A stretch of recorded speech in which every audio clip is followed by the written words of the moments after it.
Through a Scottish Prism, the programme that is unapologetically pro-Scottish independence and anti-Westminster rule. Everything we say here is viewed through a Scottish Prism. Brought to you by Barhead Boy. Well, hello folks, and Happy New Year to you and yours. I hope you've had a good time. I hope you're reasonably sober and ready for the show. We certainly are. I hope you had a great time. And I hope this year coming gives you and yours health, prosperity, and everything you wish and hope for. And we'll be here all the time to give you our opinions and cover the topics that we view as being important to Scotland. Of course, that's why everything is through a Scottish Prism. And to help me today, I am joined by my three amigos from up there in Clackmannanshire, our Eva Comrie, who's actually in Ireland. See, it's an international show. You get here every week. Eva, how are you? I should say, how are you? Are you all right? Happy New Year and top of the morning to you. The same to you. Great time in Ireland, seeing in the new year here. We've spent some time in Belfast and then over into Donegal, and we're now back in Ballycastle enjoying some good crack, as they say. Oh, you're lucky. Of course, I mean, being in Ireland at New Year and being sober, those things are not compatible, Eva. I take it Matt's lying in a corner somewhere singing Danny Boy or something like that, is it? Yeah, that sounds about right. Excellent, great to have you here. And we're also got down there in the borders, our Yvonne. Yvonne, greetings and Happy New Year to you, my friend. And Happy New Year to you, Roddy. We're having a great time in the borders, the brilliant borders. And I'm really excited about this show because I have heard that you've got a very special guest. Yes, I've got Mr. Boswell. He's going to join us right now. But no, you're right, I do have. Mr. Boswell, where have we got you? Are you in Korea? Are you in Tokyo? Are you in New York? Where are you? Back in the Côte de Bridge. It's like I said, we had a wee surprise lined up, folks. Phil was hoping to be here in sunny downtown Barcelona to join me today. We had it all planned, worked out, but it didn't work out. Yeah, but I'll be seeing him later. Nice to see you from Côte Bridge, and Happy New Year to you too, my dear friend. And to all, it's great being here. The thing that keeps coming back to Côte Bridge is the people. It's certainly not the town centre when you look at the state in most of our towns and cities around the country. I wonder, we need to do something about that. I think independence might be a good idea. We should maybe discuss. Well, we could elect a good MP that would do something about it. That's just another option. And we're also, as Yvonne alluded to, we have a very, very, very, very, very special guest. The lady of the moment, Elaine herself. Elaine, how are you, my friend? The terrible thing is, I should have got your location before we started the show. Where are you based? I am everywhere at the moment. I stay in Edinburgh. Oh, no one's perfect. No one's perfect. I am not from Edinburgh, but I do stay here for a while. You'd think I would have assimilated by now, but not quite yet. Oh, if you were assimilated to Edinburgh, you wouldn't be on this show. You wouldn't want to be there. But welcome and thank you for joining us, Elaine. And we thank you for all your efforts. And it's great to have you here. Well, thanks for having me on. I'm delighted. Oh, well, we'll see if you're saying that at the end of the show. As I said, you're very much the lady of the moment. And we know you're getting absolutely, showered with messages, supportive and not supportive. How are you keeping up with it all?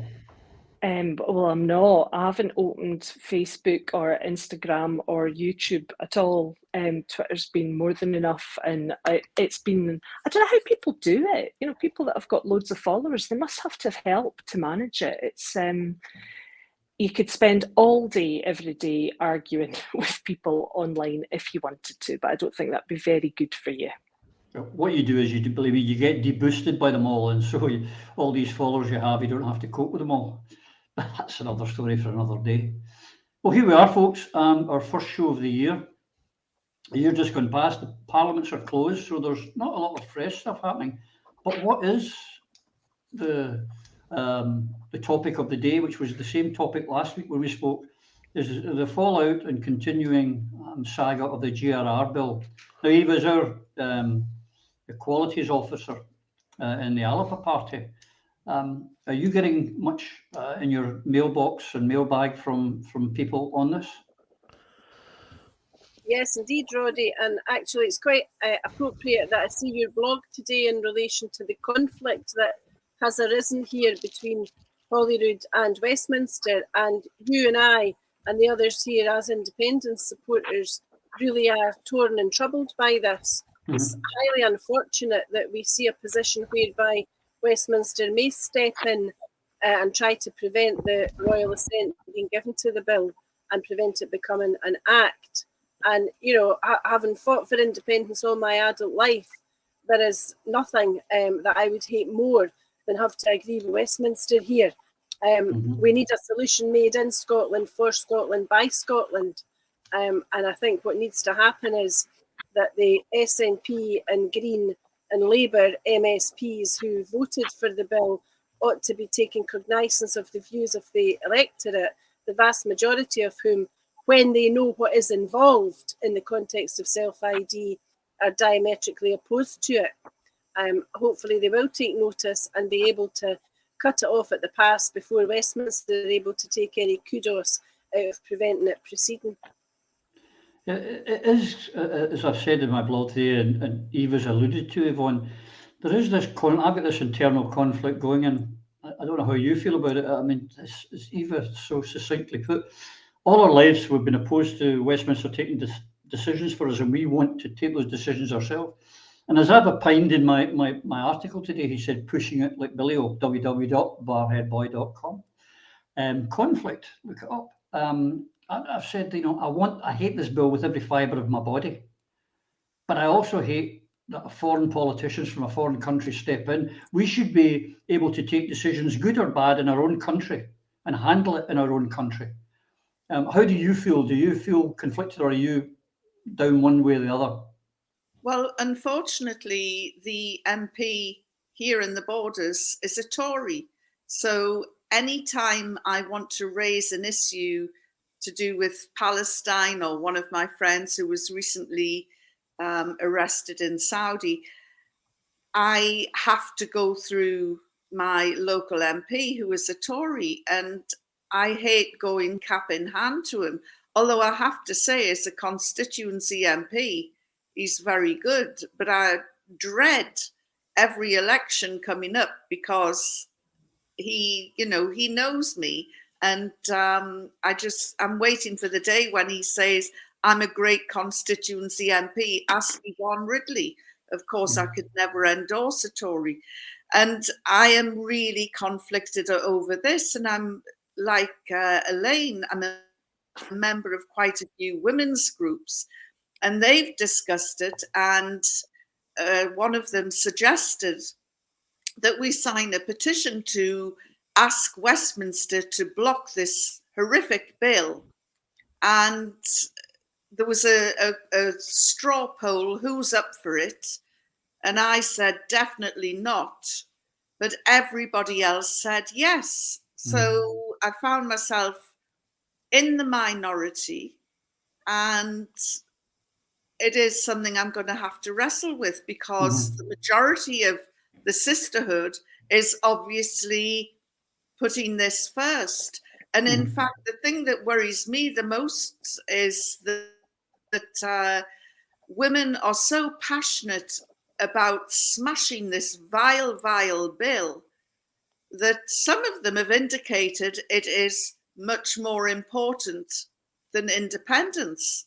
And again, I'm really conflicted because the bill is a menace. It's a threat to women everywhere. So do I support my sisters, or do I support my brothers and sisters in Scotland who so desperately want independence? And as Eva said about your article today, it's, you know, it really goes to the heart of the matter, and we're tearing ourselves apart over this. And I can't help but feel absolute resentment to those politicians sitting in Holyrood today who have put me and thousands of others in this untenable position. Yeah, it is quite disgusting. Phil, are you conflicted? Do you see the dilemma that some of us are feeling? Yes and no. Like all of these issues, you've got to look at any issue from both sides. And for me, the prime mantra is to do the right thing. This bill is wrong as its current form. So for me, amending or correcting this bill is right for everyone. And I don't care who does it. You know, it saddens me that the SNP, the party that's supposed to have as its raison d'etre, the independence and freedom of our nation to make the right decision, such as we wouldn't be doing this. The people of Scotland would not choose to do this. We've been railroaded, but by whom? Who's controlling? Who actually? We know that the SNP are putting this in place with the Greens. They can maybe turn around and say, well, we've been leveraged, the Greens are pushing this harder than us, but I don't see that. I see an element within the SNP that is driving this, a group within the SNP that finds this is more important than independence, and that is a betrayal. That betrayal, that shows the tail wagging the dog, as we've talked often before here. And the sickening thing, what I find most discomforting, in fact it enrages me, is the fact that the 2014, the mantra we had was to complete the circle of our society, the peoples, the factions. We had Lib Dems for independence, we had pensioners, we had academics, we had some conservatives, you know, and Michael Fry. A lot of stuff he believes in I don't follow, but I tell you what, I'll take his vote if he's voting for independence. And I don't. And if he's doing the right thing, it's like a broken watch tells the correct time twice a day. The Conservatives are not always wrong. We're all conservative about certain things. You might not like to admit it, but let's not. This is double speak. You know, we shouldn't. Conservative means no. I'm not a communist. You know, it doesn't make me. You know, just because I'm anti-communism doesn't make me a conservative. I just think it's idiocy, and I think we need to find a balance and listening to people and taking their opinions on board. Like I said, look at the issue from all sides, then make your decision on what you think is right. Then the last bit's easy. Do the right thing, and the right thing is to take this out, take this element out of this, and I don't care who does it. I will support the Conservatives or anyone else who's against this bill, because we need it for sisters and brothers, to be honest. This needs to be corrected. I don't see the SNP backtracking on it now. Just too pig-headed, as I say. Elaine, again, you, I have to publicly here congratulate and thank you for the stance you took. What you did in our Parliament was an act of extreme bravery, where a lot of people are keyboard warriors. He's put up his hand. You took direct action. But do you see the dilemma some of us feel in this conflict of interest, for want of a better phrase? I can't imagine how devastating it must be if your focus is independence, to have a party that actively does not listen to the population. There's a total conflict. How can you want these people to be in charge when they dismiss the will of the people? They've proved themselves to be unable to govern. They are behaving like a dictatorship, and I find it really difficult to believe that I'm saying these words out loud in Scotland in 2022, but they have removed the rights of 51% of the population without even speaking to us, and made decisions what they're framing is for the benefit of a very small percentage of the population, which I think will do them harm. I think that saying that the GRR is just, the bill is just for a piece of admin is factually incorrect, because we've allowed now for 16-year-olds to self-diagnose a gender difference on TikTok and make life-changing decisions on the basis of that. And having sat in Parliament and listened to the evidence that they were given, it was quite clear to me that they don't understand the basics of the issues. They were mixing up the word sex and gender the whole time. I cannot fathom it, and I will not tolerate it. So it must be devastating that if independence is your political goal, these people, you can get independence, but you'll not get the country that you were hoping for, because these people are rascals. It is a kind of amazing, though, isn't it? This government, Elaine, think that 16-year-olds can make this decision, but they're not allowed to vote, and they're not allowed to go for a drink. But they can change a life, and I mean, it's, you know, if you're cutting off your bits, you know, this is something you can't reverse. You go for a pint, you know, but that can be reversed. But it's just that I can't get the link where you think one is good and one isn't. Maggie Chapman said that she thinks that 6-year-olds should be able to do this, which just demonstrates that they've not had any advice from anybody that understands anything about child development at all. Like they need to go and do some reading and maybe get some advice from experts. I think looking at who has been advising them, there's an awful lot of people that are, you know, patient experts. So they have experience themselves of living with a gender difference, and they have insight, and that is invaluable and worth paying attention to. But it's opinion. And I think basing law on opinion and dismissing, you know, they talk about lived experience only in terms of people that have got a gender difference, but actually parents have got a lived experience of children, and people who were once 16 have got lived experience of how stupid you can be at 16 and how desperately you can believe that this, whatever it was that you couldn't live without, you couldn't bear to be without at that age, was really important to you. And then life goes on and you learn a wee bit more and you get a bit older and you change your mind. And I cannot tolerate the idea of meeting another person that is detransitioned. These tragic cases, they are absolutely tragic, must be minimised, and we're not doing that. And it's just shocking. Absolutely. My wife had her 6-year-old granddaughter here who couldn't make up her mind about eating the peas or the bar of chocolate she had at the same time. And yet Maggie Chapman thinks that they can make decisions on their gender. It is ludicrous. It is insanity. And I think in years to come, people will look back and say, you're never going to guess what they did in the 2020s. It's like lobotomies, Eva. You know, they were all the rage. But the one thing that really gets me, and I go back to my politics of independence, is when the Supreme Court made their decision on the referendum bill and rejected it. The SNP, whose raison d'etre we were led to believe was independence, said, "Oh, that's a bit of a bummer. In 88 days, we'll change the name of our spring conference to a special conference, and we'll come up with a plan B."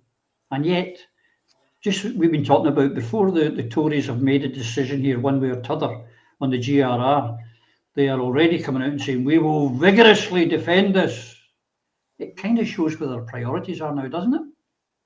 Absolutely. Well, we know now from press releases and comments made by the Greens that passing the GRR bill was the linchpin of their deal in relation to governing in partnership. So, yep, it's abundantly clear that gender reform was prioritised over pretty well everything else, whether it was independence, the NHS, education, whatever you want to think about. It's the one thing that was rattled through Holyrood as quickly as possible.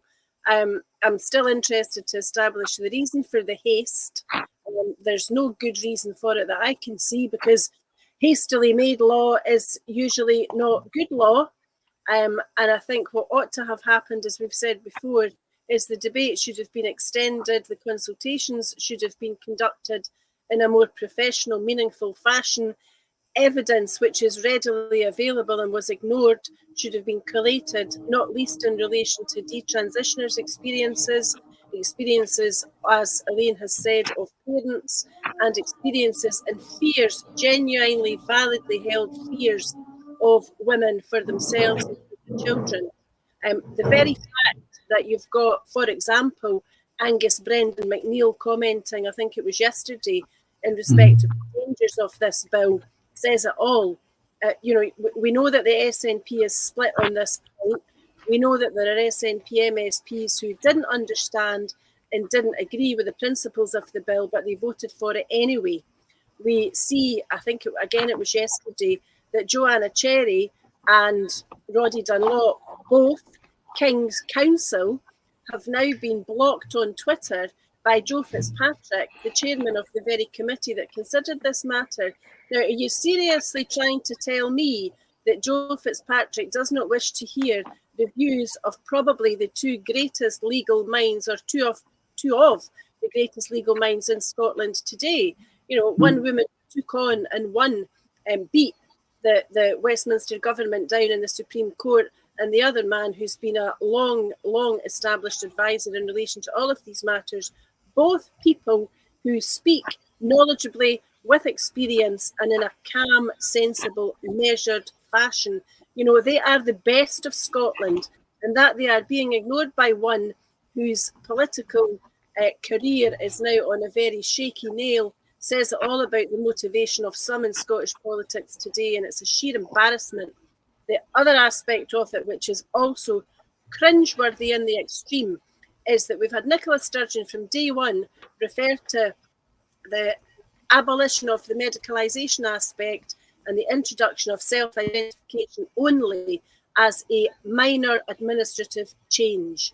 Now, if it's a minor administrative change, that does not justify the fancy words from Shona Robson when she was summing up and quoting international human rights people, nor can it by any stretch of the imagination justify the arrogance and the hubris and the sheer bloody pig-headedness of Angus Robertson, who said, quoting Nelson Mandela of all people, it's not merely to cast off one's chains, but to live in a way that respects and enhances the freedom of others. He has no right to quote that great man on a matter such as this, especially when you take into account that South Africa does not approve of self-identification and has serious issues in relation to how to protect the rights of women and children. If Scottish Government, the SNP and the Greens wanted to make Scotland any more of an international laughingstock, I don't know what else they could have done.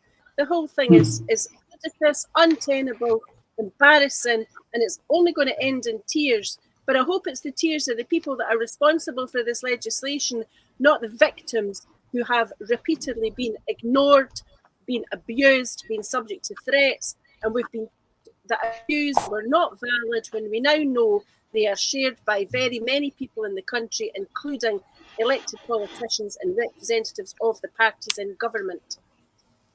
Can I just say, probably with Roddy Dunlop QC and Joanna Cherry QC, Joe's has determined that their opinions are not valid.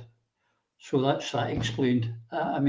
Any contrary opinion, we on this show, as you know, I have for about 2 years now, had an open invitation to anyone who supports that this reform to come on here, and we'll have an open debate. I want to hear. I'm here to be convinced, but none of them have ever stepped forward. And when you ask the question, Yvonne, well, what rights is it you didn't have before this? You're a transphobe. Well, what? You're a homophobe. Why? Because I asked that question. They have, as Eva's pointed out, they have refused to debate. They've excluded people. They've excluded women's organisations that didn't agree with them, and they've rushed it through. Why have they rushed it through, Yvonne? Is it because, as someone said to me, because Sturgeon's ready to move on and she wanted to get this done before she moved on? Or can you think of any other reason why this has been rushed? Well, in my view, Sturgeon is now finished. In fact, for the last few days, she has been trending on Twitter for all the wrong reasons. She's got no legacy now. This GRR is going to be her failed legacy. We all know that political careers end in failure. I think her demise is going to be quite spectacular. And she has led herself down a blind alley of which there is no way out. But I'm glad that Eva mentioned the ridiculous words of Angus Robertson. How dare he use his white privilege and hide behind the quotes of one of the greatest men of colour who has ever walked the planet. How dare he do that? What a big, stupid buffoon he was.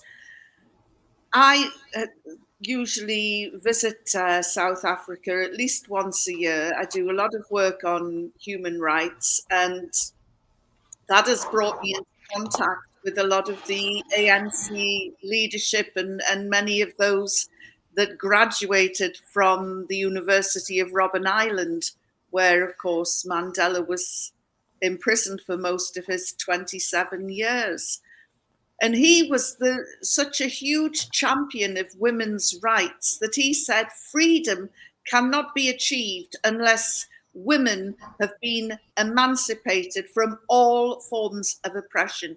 And he said that on the day that they opened Parliament, and he was the first democratically elected leader of South Africa. And it just makes my blood boil that Robertson, Steady. well, that Robertson did, just like so many politicians before him, ran to pick out a Mandela quote and then try and cover himself in the words of this great man. And it really, we all see him for what he is. We all see him for, I find it so difficult to talk on this show, Roddy, because I really want to use some very strong Celtic expressions. Hey, go for it. Which I've learned since I came up here, and I'm delighted to listen to Elaine, because the Elaine that we've got today is so articulate, so gentle, and mild-mannered, and you should see her right now, though. Oh, it goes right the other way. I was watching a podcast that she made recently explaining her behaviour in the gallery during that GRR bill. And actually, Elaine, you were very restrained when you're confronted, having to sit there for hours and hours. You probably need counselling from the experience, but you brought in a great Glaswegian expression. And you said on your podcast, well, I used to live in Glasgow. Obviously you can take the girl out of Glasgow, but you can't take Glasgow out of the girl. Super. And, I salute what you did. It was a great act of courage. And yet, there was a group of men sitting nearby you who the MSPs collectively got up at the end of this grievous crime of signing the bill and looked at these men and started applauding them. And one of them offers sexual services that I couldn't even begin to describe on Prism. It's unbelievable. And, basically these stupid, mindless idiots. I mean, what we did to deserve a government like that is, we have to be so much more careful in future where we put our cross on the ballot paper. For sure. And we need to get rid of this lot, every single one of them, and punish the ones who betrayed every woman in Scotland. Sorry, I've had a rant. No, that's what you're here for. That's why we have you here every week. We like your rants, just as we like everyone's rants. But just, you talk about the quote from Angus Robertson quoting Nelson Mandela. If I could quote wee Tam from Barhead, a wee pal of mine, who said about Angus Robertson, what an arsehole.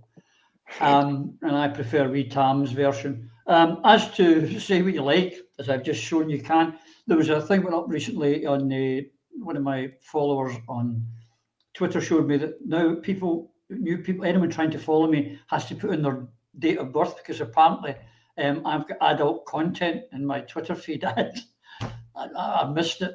I could do with some of that, but I don't know what that is. It's because anyone that comes out against this or the abomination, we'll come on to it later, of what's happening in the Ukraine, if you don't come out with the narrative that the ruling elite like, then you're immediately singled out. Phil, we've discussed so many times GRR and all of the aspects, and I have suggested that this is only the start. This has got much further to go, and I believe, and it's coming out today. One of the things that happened, and I should have probably directed this question to our Yvonne, but the report that came out from the Chief Constable, who suddenly referred to paedophiles by minor attracted persons, and then when the outrage came, rightly outrage came, they backtracked and said, "Oh no, we never said that. You're imagining it." But our Yvonne there dug out from the report where indeed they had used the term minor attracted persons, and if they wanted to rename them, I've got a few names they could use, from beast onwards, and that's one of the nice ones. But to try and, it's as if they're trying to make all these things nice and cuddly and cozy. Because one of the things they've done, Phil, is they've tried to bring in their own narrative, their own language around all this. It is disgusting, and it is despicable, and it's dangerous. It is, and paedophile, let's just say it, paedophiles should be prosecuted. That's what we should do to these types of people. We shouldn't be pandering to them. This will double speak or double think or double talk. It's like news. It's Orwellian, and we're recategorizing all sorts of things and redefining all sorts of things, be it economic, sexual, gender, all of this stuff. We need to be precise in our language about this, and what Yvonne said was bang on the money. She dug it out and proved that they were lying. Guys, you were lying, and you're covering up your footprints, because this is a minefield. No one knows what anything means anymore. We're frightened to say anything, and there's a lack of courage in our politicians. It's been there for a long time, but why is the SNP not listening? Why are they doing things that go against, as we've said many times here, the values and principles held by the majority of people in Scotland? Not just women, but all of us. We don't want this. We, the people, do not want this GRR put into place. And it's been done so, it's been railroaded, and these shysters that are responsible for it need to be held accountable. How did that happen? How was this allowed to happen? And you mentioned my old friend Angus Robertson. He removed the members' power from NEC to determine policy. Mm-hmm. Why did he do that? Well, is it just about power, or is it something bigger? Well, we know that the SNP have been infiltrated, and that they've been. It's not just GRR. They've been way off the boil on independence. There's so many indicators for those, even if you're not paying that much attention. You ask these, you put the challenge. Obviously, I know a lot of people in the SNP still, and senior people, and ask the question, and the SNP excuse confidentially, and I won't tell you who, said, well, you don't know who we're up against. I know exactly who we're up against. This is the deep state. This is the powers that be. This is about money, about power, about control, and it's the establishment that, I mean, we've talked about it many times before, and the deep state is prepared to do nigh on anything to retain its control and power. And we elect politicians who are supposed to have the courage to stand up for it, stand up for us against these people. And if you're not willing to do it, then get off the pot. You need to resign. You need to quit. And the list is almost, apart from the rebels who stood against this, They're the ones we need to back. The rest of them, right now, your coat's on a sugary peg, and most of you will have to go. Because if you lack the courage, then you shouldn't be there. To stand up for what we want, we need people who represent us. So we need to correct an SNP and make sure Alba do the same, that the NEC is representative of the people, of the members, of the individuals in Scotland. And it's something Eva would know very well, cui bono. Who benefits from this Gender Act? Where is the money? Big Pharma. Where is the money coming? It's Big Pharma. Why? Because these kids are hooked on this for all of their lives. Let's show these shysters for who they are, and let's point out. I mean, the MSPs who went up and clapped and who voted this in are all spineless, chinless cockwombles, my favourite word of late. And they will do exactly what they're told to do, including Coatbridge. Phil McGregor was a big part of this. The guy's got no spine. Not an original thought in his head, and he certainly wouldn't voice it if he did come up with one or was told one. He will do exactly what he's told, and that's the problem in political parties. When you allow people who are not principled, people who just do exactly what they're told, malleable, putty. They lack courage. The courage that is required to reclaim your country from those who have taken it from you is lacking in this people. So why on earth are we allowing these people to continue? Let's remove them all. Let's just get rid of them. Because if we don't, we're not going to get independence. And this is why, for me, independence is number one, because that, in a country of Scots and those who work and live here, we know what we want. We want a civilised, decent, fairer society, and we'll only get that through independence. This is why I would vote. I will support the Tories or anyone who stands against what is wrong, because we need to do the right thing, and we've got the wrong people in place. We need to change that. Our responsibility. We need to vote them out. Well, you and I have had this discussion many times, Phil. There are a lot of people, both in Holyrood and Westminster, sitting as elected MPs, MSPs, who think all their birthdays have landed in one day. I know of one MSP who earned peanuts and told me a couple of years back, this won't even become a bill. And if it does, I'll be against it, and everyone will be with me. Roddy, it'll never become law. Trust me in this. He voted for it. All the way, never voted once against it, never voted for one of the amendments. They're bought and sold now for Scottish gold or Big Pharma gold, however you want to put it. Elaine, as was said there earlier, but it must have been very difficult for you sitting there listening to a lot of that nonsense, and then to see these men, they are adult human males, getting applauded for their bravery. Do you go with we know why we oppose this. We oppose this because women's safe spaces, the ability for the abusers to use this as cover to get to vulnerable women and just women that are not vulnerable in a vulnerable situation.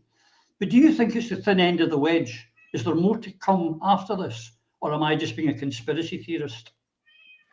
I worry about conspiracy theories because I am not a fan of them in general, and I keep coming back to the question that you're asking, who benefits from this?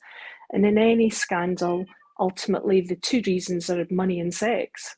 That's always the outcome. There's the reason that these things happen is always because of nefarious people benefiting either financially or sexually. Now, if you have a kid at 14 that goes on to puberty blockers, puberty is not just about growing secondary sex characteristics, it also affects your brain development. And so I'm concerned about what that means for that individual who, supposing their puberty's paused at 14 and they remain on blockers for so long, and we're not doing that in the UK now, but for the people who have had it or who are in the States, still being able to access these medications, which are not researched, they're not licensed for this purpose. We don't really know what the outcomes are going to be. It gets referred to in the media and online as being an experiment, but I would dispute that because in an experiment, usually you've got a hypothesis and you're keeping data of what the outcome is. This is just a free-for-all.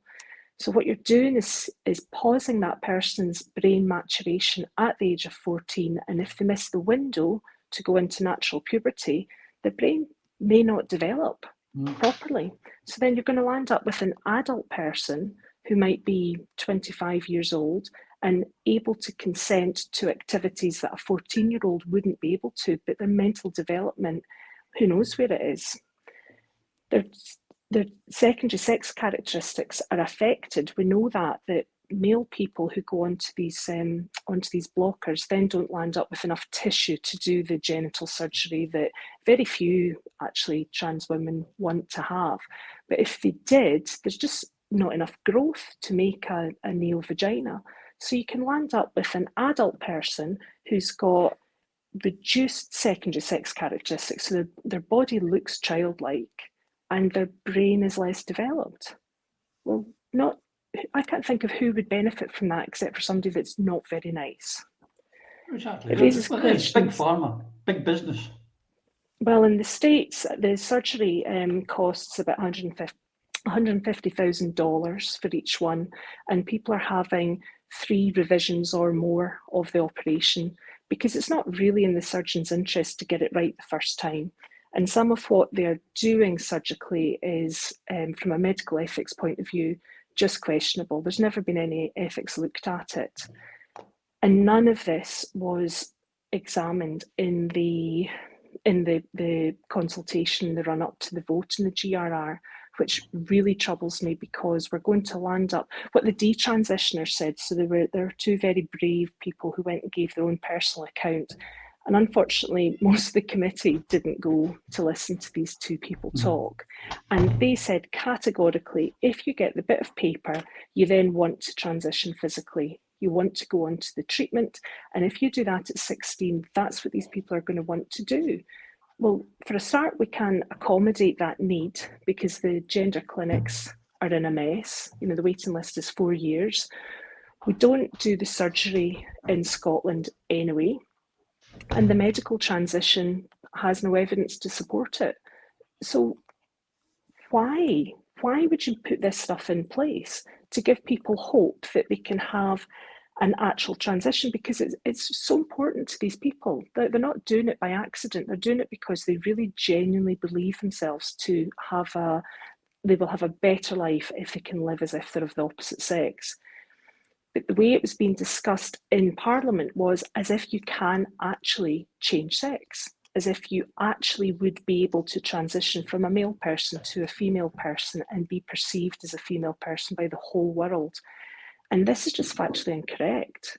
So one of the things that I said in my little outburst was I'm really concerned about these people, that they were being applauded in the gallery, because you're selling them a lie. You're telling them something. You've made a legal fiction that has become a medical fiction, because with the GRR, if you get your gender recognition certificate, once you change your passport, you can also change your medical records. So then we have a situation where a male person presents an accident and emergency, but the records say that they're female.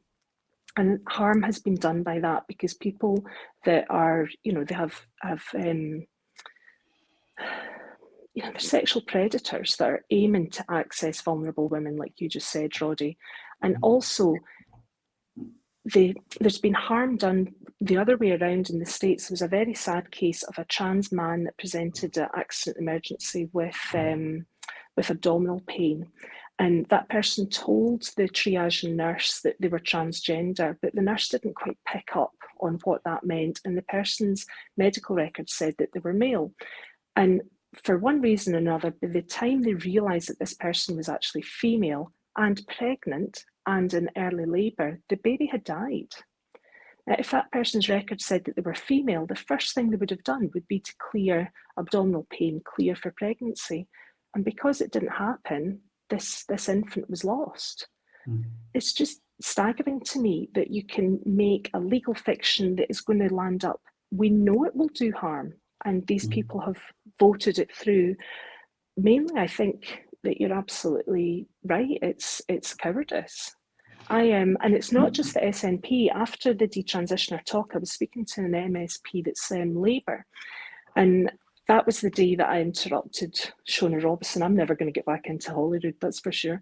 I was watching the second committee. I wouldn't count on that. You may get back in as an MSP. Can you imagine?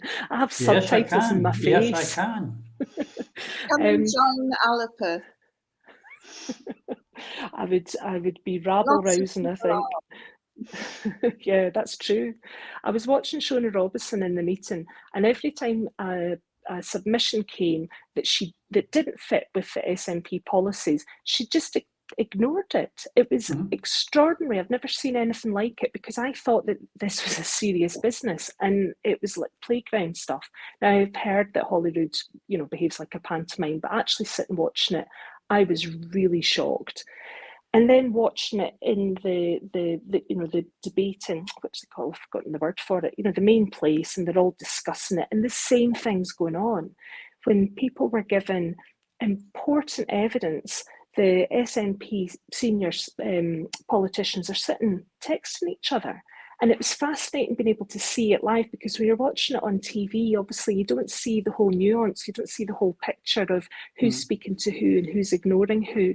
And it was exasperating, absolutely exasperating, because I'm watching harm unfold, I'm watching bad decisions unfold, and I'm watching these people that I expected to stand up against it not do their job, which is what I said to the Labour MSP, like, why can't you get this woman to pay attention? She has to make a vote. You all need to have evidence in front of you in order to make a wise decision. And if I knew that they had considered all the evidence and they still made this decision, I would tolerate it. I would still have opinions, but the fact of the matter is they've made a poor decision out of ignorance. Yeah. And I said to the Labour MSP, it's your job to make her listen. And he went, it's just really difficult. And I was so cross with him, because I said, well, if you're telling me that it's too hard to get the SNP to listen to you, then you've failed in your role as opposition, and you're telling me that democracy is dead in Scotland. So you're just going to have to leave it up to me to tell them, to hold them to account. And he looked at me really confusedly and he said, what do you mean? And I said, well, civil unrest. You're leaving it to me to cause civil unrest, to stop them in their tracks, because you won't stand up to them. And I'm a wee fat frumpy 50-year-old woman, and I think he sort of thought, what the hell are you talking about? And it's true. They do not understand the depth of feeling out with the little silo that they've created for themselves. None of them are listening. None of them understand that there are people out there outside of Holyrood who will try to stop this legislation going through at any cost. And now that it's gone through, there's a whole lot more people thinking, absolutely not. We're not living in a country that treats citizens in this way.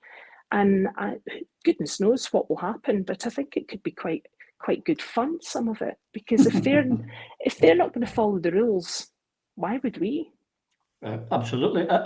On that point, when you said, if they'd taken everything on board and had made that decision, it was a democratic decision, you'd live with it. I agree with you.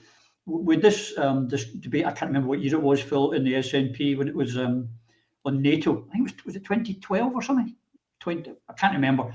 But there was this debate. I was on the wrong side. I was against being part of NATO. I think it's wrong for all sorts of reasons. But there was an open debate. Everything was out and I accepted the democratic decision. I didn't like it. And the same as, I've got to say, in the Labour Party, there was a decision against abstentionism, which I didn't like, but I accepted it because it was a democratically and fair decision. You're right on that. But one thing, Eva, time's rattling on here. There's a few things I want to get through as well. But one of the things that amazed me in all of this about the GRR, countries like US, Canada, New Zealand, and we'll be the same, no doubt, do not collect data, for example, on the amount of rapings by, I'm not going to call them trans women, men who are living as women, pretending they're women, whatever you want to call it, in women's jails and women's refuges. This data is not being collected, nor is we're now going to have an upsurge soon on female crime, because these people are going to be treated as women and put into the records as women, not males pretending to be women. This has got to be, surely for those who are on the fence, This in itself should be enough for people to go, wait a minute, that can't be right, surely. Because I find that when you actually explain to people, because they've hidden it so much, Eva, when you actually start explaining what it is behind it and tell them things like, yeah, they don't collect data, so you don't know, people go, well, that's not right. I don't like that. I'm not for that. Because they've been led to believe that it is just an administrative change. And if you're against it, you're this homophobe, transphobe, bad person. That's the problem, the lack of knowledge that they're giving to the people. Absolutely. I was actually reading an article yesterday on this very point in relation to gathering statistics in prisons. And the reason why statistics cannot be gathered, and even if they were, they would be meaningless, would be that the male who has self-identified his way into a female prison will henceforth be recorded as being female. So you'll have skewed statistics if you kept them at all, because were there to be an incident in the prison whereby that newly endorsed female commits some sort of crime, it'll be recorded as a female on female crime as opposed to trans-identifying male on female. Yeah. Utterly ridiculous and also deliberate and insidious, like all of this stuff is. Equally worrying is the fact that self-identification of gender has been in place, in force and in practice in Scotland now for several years. One of the first places it started, I think, after the prisons, where we know that they were the canaries in the coal mine, was in the Greater Glasgow and Clyde Health Board, because their transgender guidance for patients, which was first issued, I think, 5, 6, 7 years ago, said that a patient should be treated as the gender into which they self-identified. So it's likely the case that in that health board and in all the others in Scotland that have similar advice, there have been trans-identifying males accommodated in female wards without female patients being aware of this and not knowing that their rights to single-sex wards, much vaunted by Shona Robertson years ago when she was the Shadow Health Minister, have been repeatedly breached. Self-identification is the theme of the day in schools. We know that from the transgender guidance for schools. I also know from a number of social workers, social work assistants, teachers, reporters to the children's panel members, that children who self-identify into the opposite gender are not recorded as such in any of their background reports. You could be a panel member making a decision about a child who you think is a boy, who is actually a female, self-identified as a boy. It's dreadful, it's positively harmful, it's dangerous. It is Scottish Government policy and it has Stonewall stamped all over it.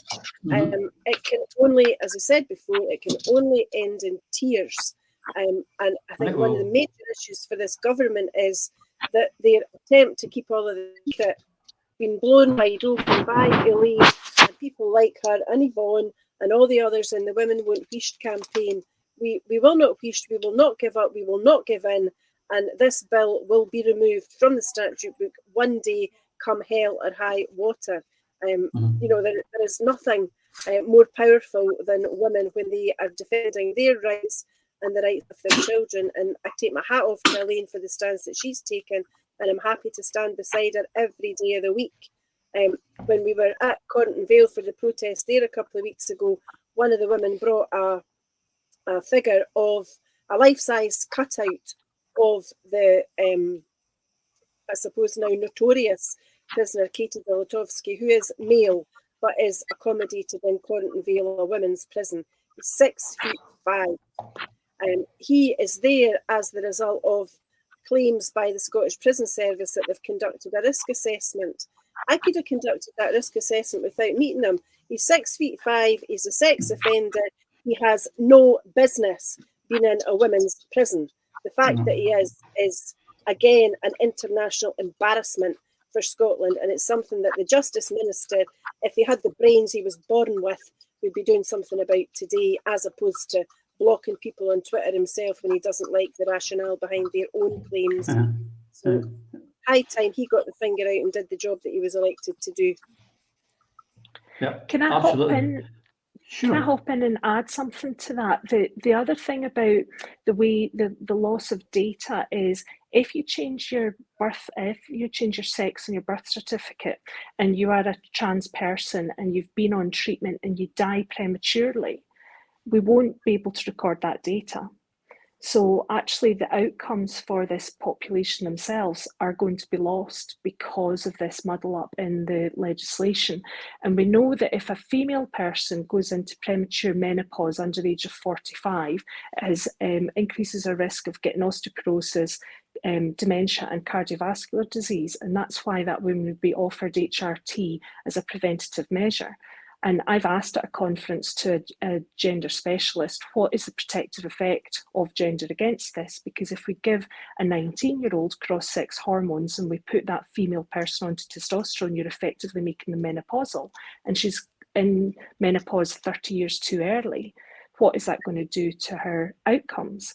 And we know that it causes premature death because we've got the model that from the 70s and 80s where the female athletes were doped against their consent by Eastern Bloc countries. And it was effectively, it's steroids that were given, but they're androgen derivatives. And many of those athletes died prematurely. But that data will not be able to be recorded. So we won't even be able to demonstrate the safety of transition and record premature deaths. It's insane, absolutely insane. Isn't there also the if they change their sex and their name and their birth certificate and everything else, they can wipe out their criminal record, which means that they're a bigger danger. Last point in this one, Yvonne. I saw a tremendous tweet by someone who said it's that people with genuine gender dysphoria and females who think they're in the wrong body, they discover this at puberty. It's amazing how men find their dysphoria when they're in the criminal justice system, which I thought was one of the best summing ups of it possible. The amount of men who have used this when they're suddenly going through the courts. We highlighted one, Eva highlighted one a few weeks ago in our show. It's maybe amusing, but it's also very scary and true. Well, you've basically answered the question about why did they do it. These criminals, convicted criminals, are looking for an easy way of doing their porridge. And they seem to think that a women's prison is the answer. In Scotland, a couple of years ago, there was an extraordinary rise in the number of Jewish prisoners. And it was because the kosher diet was perceived to be much more tasty, healthier, and more filling than the usual prison slops. And where prisoners think that they will benefit, they'll go for it. So you've got an extraordinary rise of Jewish prisoners because they think that a kosher diet is better than an ordinary diet. You've got an extraordinary rise of men to women transitioners because they think it's easier to do time in a woman's prison. And of course, it can't be ignored that a large proportion of these male transitioners are convicted paedophiles or have been convicted for rape, like the 6'5" man that Eva was talking about. Mm-hmm. But I want to raise the issue of Karen Adam, MSP for Aberdeenshire, and just to remind viewers who are watching us today, there is a council by-election coming up in Aberdeen next month. And it's very, very important, this, because Karen Adam has removed herself from Twitter.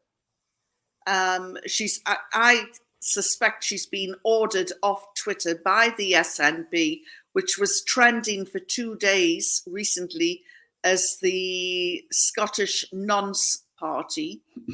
And Karen Adam said, and I'm quoting one of her tweets, "Paedophiles and predators are people, not bogeymen under the bed, not Mac-wearing flashers in the street, faceless and nameless.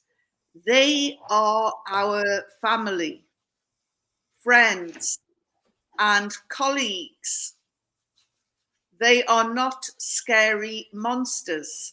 They are people who abuse. It's uncomfortable to humanize them. And then she goes on into a second tweet. This woman is absolutely bonkers. If I started trying to defend the Third Reich, I couldn't be more offensive. This woman she's off her tree.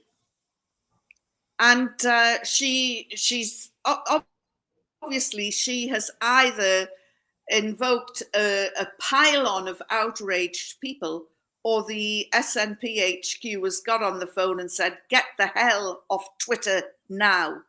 I mean, by saying they are our family, friends and colleagues, what are we to assume by that? She's got a weird social circle, I would think. And the SNP are paedophiles and predators. And she is the MSP for Aberdeen. To the people of Aberdeen, for goodness sake, be careful who you vote for.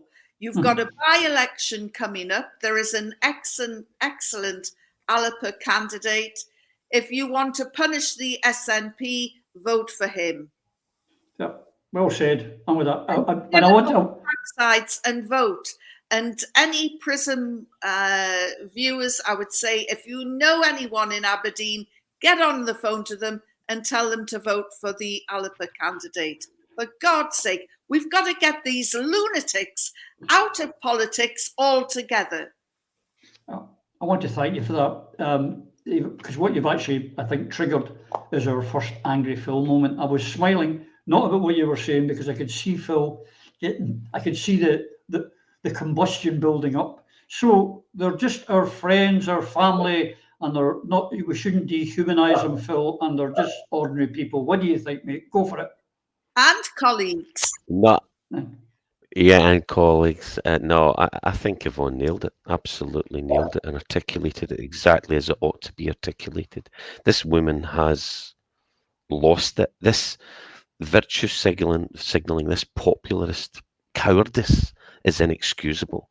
And to come out and say something like you're normalizing paedophilia, we were warned about this. This is where this is going with the establishment and those who have people in power, and Cyril Smith and Lord Mountbatten and all of these evil sods who get away with it because of power and privilege, to try and normalize these people. These are beasts. What happened in ancient civilizations was the sociopaths, which are 4% of our society, the psychopaths, which are 1%, they would be taken out by the tribe. They would be identified and removed permanently. That's how we got to where we are. And what is perhaps more malevolent than these MSPs being virtue signalers and populists is their willful ignorance, their willful blindness against all the scientific evidence. This is why we're getting the XXXY chromosome. They're just ignoring the evidence, as Elaine mentioned. She watched these people email each other. I've seen it. And I also know that they're told what events they can go to, what they can vote for, who they can be seen with, who they can't be seen with. And the big crime against humanity here for me is we have known for eons, for centuries, that the emancipation of women is how we make the world a better place. We know that, if you give women control over a birth cycle, and the whole economic welfare, prosperity, health, evolution and personal freedom, the village rises. Why are we going backwards? Why in the West are we reversing that and saying that she's saying paedophilia is okay, it's normal, it's human. Recycle these people and use their parts for others. I honestly, and I'm against the death penalty, as you know, and I don't mean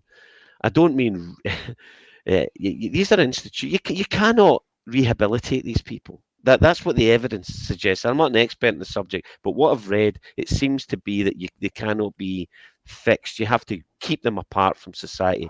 Well, there's a permanent way of doing that that's a lot cheaper, but I don't advocate the death penalty, but I certainly do not advocate bringing them into the bosom of our society and allowing them access to vulnerable anyone. Nah, it's wrong. I think you've managed, Phil, to get us back into the Daily Express tomorrow. I think we could be in there again. With us recycling people, I think it could be there. We've come to the end again. The clock has beaten us, and there were so many other things I wanted to talk about. What happened last year? What did we see for next year? That'll have to be for next week's show. What we see going on about the multipolar world, which I know you've been desperate to speak about for a while, Phil. But I just would like to thank each and every one of you for participating and for everything you've said and done today, and for all you're doing every day to try and make our world and our country a better place. And as you know, I love to go on about all the great things about here living in Catalonia. The climate's better, blah, blah, blah. The booze is cheaper, the wine's not bad and very cheap, and all these things. But there's also downsides. Well, we were doing that show, my wife came in and she found this somewhere. I've not found out yet. Now let's see if you can you see this bloody thing in the camera? Look at it. It's like something out a Spielberg movie. I think it's a locust. Jesus. Either that or it's lunch. I'm not sure. I'm not sure. I'll have to find out later. But thanks. We're going to put this this particular edition out immediately, almost as soon as we're finished. Ladies, gentlemen, thank you very much. And to you watching viewers and friends, I hope you've enjoyed this as much as I've enjoyed this conversation with these people today. I'm sure you have. Can I ask you, knowing the restrictions that are on us with all these people who don't like our views on gender reform or on a peaceful world, please share this far and wide. But till we see you, which will be soon, you please take care. And a big thank you, To Elaine. a Scottish Prism, the programme that is unapologetically pro-Scottish independence and anti-Westminster rule. Everything we say here is viewed through a Scottish prism. Brought to you by Barhead Boy.